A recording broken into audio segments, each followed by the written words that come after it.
Here for an NCAA Division III National Championship post-game press conference with the Springfield College Pride, joined by head coach Charlie Sullivan, student athletes Matt Lilly and Jared Anderson. Coach, national runner-up finish to the 2022 campaign tonight in a 4-set loss at Carthage College. Just provide us an opening statement on today's high-level national championship Division III volleyball match. Yeah, I got to start out as usual. Thanking my family back home.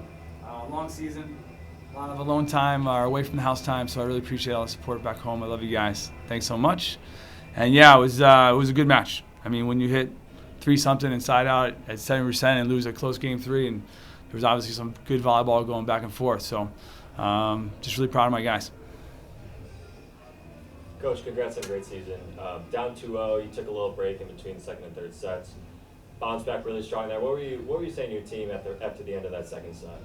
Yeah, you know, we were complaining about that when this tournament started. We might have to instate that in our gym or something. That was really helpful. So, you know, we wanted to be a little more aggressive with our serve and get our point scoring going. I think we did a good job stopping some of their attacks that have been highly successful this year, and we slowed them down in a lot of areas. So we were just keen on some different things that we can, you know, score some points when we're serving a little bit.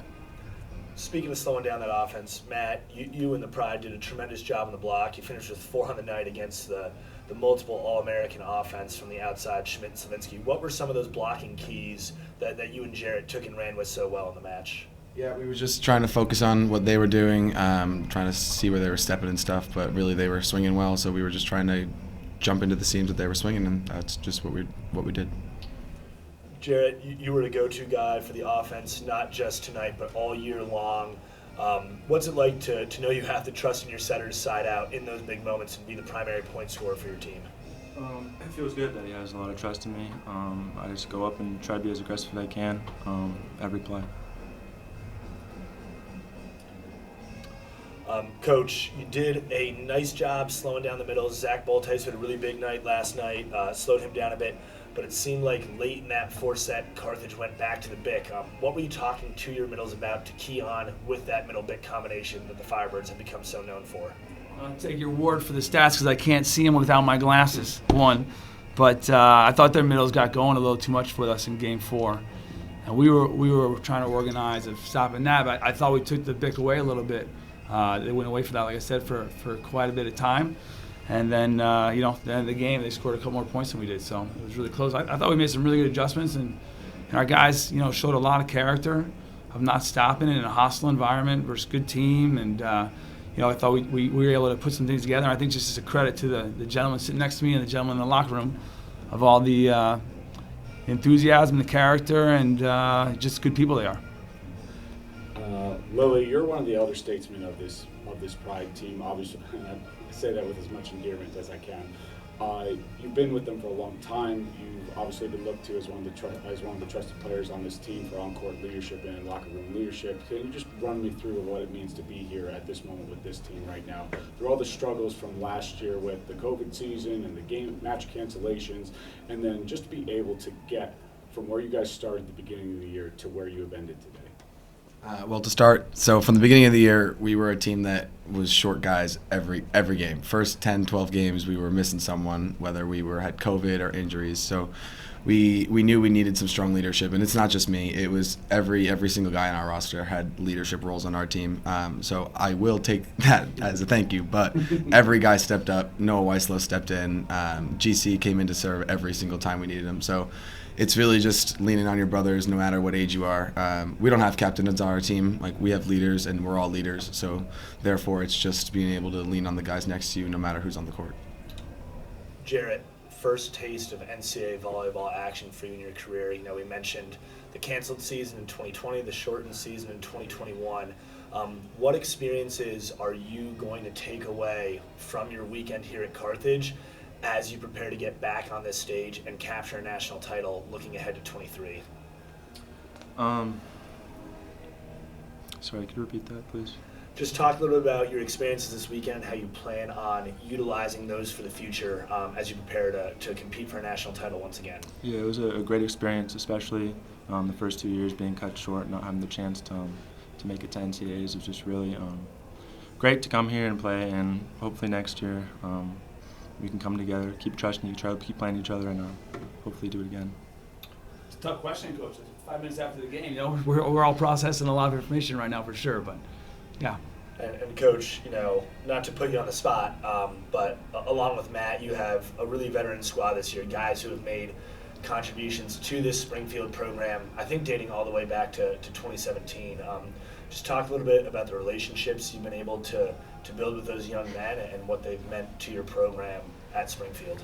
Yeah, so we talked about that a little in the locker room. Like I said, we're still kind of reeling right now. We still wish we were out there playing in Game 5. But, I don't think we lost tonight.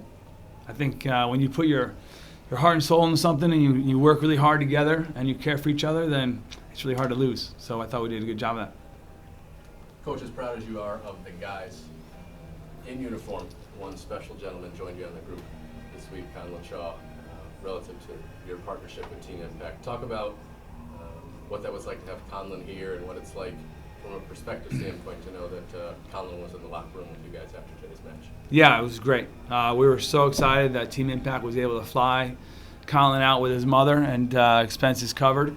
And, I always have trouble deciding who's smiling more when Conlon's around, Conlon or the players. It's such a reciprocal relationship. And Conlon said today, during the day, he said, I think we can win. I think they're really good. It's going to be hard, but I think we can do it. I mean, that's coming from someone who's gone through a tough couple, 4 or 5 years here. So when he says it's going to be hard, I think he knows what that means. I think that kind of, our guys feel that and our guys understand that, and he gives us great perspective. He's an awesome dude. I love laughing with him. He has a great sense of humor, so we're really glad he was here. Matt, 5 years at Springfield. Just wrap up, your time here. Really special career here, as you have just a few minutes to reflect back on what it's been like to be a member of this program. It's been amazing. I started my freshman year in Carthage, and now I'm ending at Carthage. It's a fun time. It's a fun journey. Our teams have been amazing. We've been building memories, creating relationships that are going to last just off the volleyball court for the rest of my life. Coach here really bought in when I was 12 years old, being in the parking lot, saving his parking spots. In fact. But other than that, it wasn't just illegal recruiting. I promise. It was on the up and up. It was just it's been a great 5 years, and I'm going to come out with more relationships with people than I am with the hardware or the fancy stuff that comes along with playing volleyball at Springfield. Jared, a record-breaking season for a lot of number of reasons. You, the most aces in program history, breaking a record that stood since 1994, and then a teammate, Johan Musa Robles, tonight set the single-season record for most digs in a single season. Just talk about what it's been like to have a season where you guys were able to achieve so many accolades, but it was the relationships that you really take away from. It's been great that we've been able to achieve that many accolades, but ultimately it's just a part of playing together. Coach, any final thoughts? Great community here to support you. No, we had a lot of support this week. The flag. Just your thoughts. Yeah, I would just like to thank Carthage College for hosting a great event. We were well supported. There's always people looking out for us. Everyone was so kind and friendly and welcoming here. I just think we're going to have to go to the drawing board, figure some things out. It's a pretty good season, but we have a lot to reflect upon as well, and it was a good experience for us. We're really thankful. Congratulations on a heck of a year, guys. Thank you very much. Thank you. Congratulations, guys. Thanks, guys.